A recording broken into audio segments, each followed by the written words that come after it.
السلام عليكم ورحمة الله وبركاته. بسم الله والحمد لله والصلاة والسلام على رسول الله وعلى آله وصحبه ومن والاه.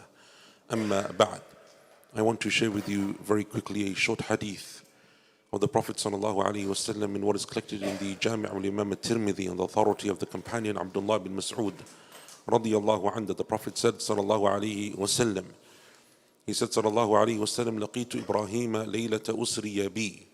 I met the Prophet Ibrahim alayhi salam on the night that I went on the night journey. And Ibrahim alayhi salatu wasalam said to our Prophet sallallahu alayhi wasallam, convey my salams to your ummah on my behalf. And then he said alayhi salam to our Prophet sallallahu alayhi wasallam as a message to convey on his behalf to this ummah. He said that tell your ummah that Jannah, its soil is fertile and its water is sweet, and that it is a qi'an, it is a field that is ripe for sowing, fertile for planting in and sowing.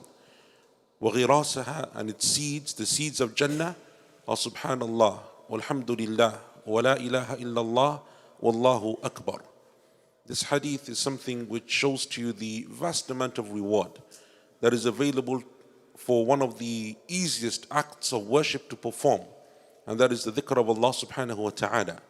That your tongue is always constantly moving and it is moist with the remembrance of Allah subhanahu wa ta'ala.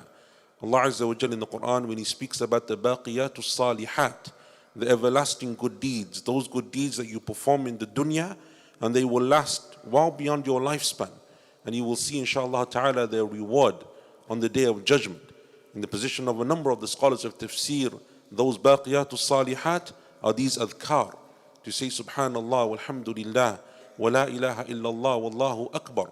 The Prophet told us sallallahu alaihi wasallam in yet another hadith that subhanallah and alhamdulillah tamla'ul mizan. Saying subhanallah and alhamdulillah, it will fill your scales of good deeds.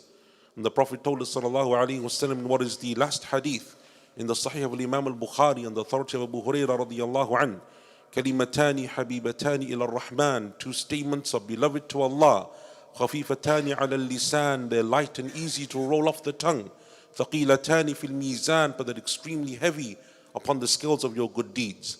To say subhanallah wa bihamdih, subhanallah al-azim. This month of Ramadan is a month in which we excel in many different good deeds. But for many of us, we're still confined and restricted by our jobs, by our duties, by our responsibilities. So maybe you don't get enough time or as much as you would like to take some time out and read extra nawafil. Maybe you don't get enough time as much as you would like to read extra Quran because you're busy and you have other things that you also need to tend to. But this act of worship is something that you can do wherever you are, in whichever state you're in. Easy to perform, quick to do, and it is something which is extremely beloved to Allah subhanahu wa ta'ala.